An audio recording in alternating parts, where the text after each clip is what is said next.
বন্দে মাতারা, ভারত মাতা কি জয়। সত্যি আজকে খুব গর্ববোধ করছি নিজেকে ভারতবাসী হিসাবে। আমাদেরই ভারতীয় বংশোদ্ভূত সুনিতা উইলিয়ামস মহাকাশ থেকে 9 মাস পর মহাকাশ থেকে পৃথিবীতে পা রেখেছেন। যিনি 8 দিনের সফরে মহাকাশে গিয়েছিলেন, উনি 9 মাস পর 300 দিন পর আজকে পৃথিবীর বুকে পা রাখলেন। খুবই আনন্দিত লাগছে ভারতবাসী হিসাবে, খুব গর্ব হচ্ছে ওনার জন্য।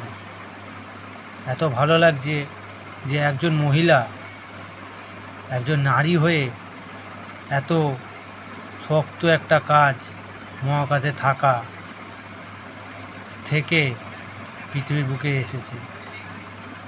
দেখুন, শুভেচ্ছা জানাই সুনিতা উইলিয়ামসকে ও তার সঙ্গীদের। সুনিতা উইলিয়ামসের জন্য পুরো দেশবাসী আজ গর্বিত, একমাত্র সুনিতা উইলিয়ামসের জন্য। উনি যে সাহসিকতা দেখিয়েছেন তার জন্য দেশ ওনার সঙ্গে আজীবন আছে।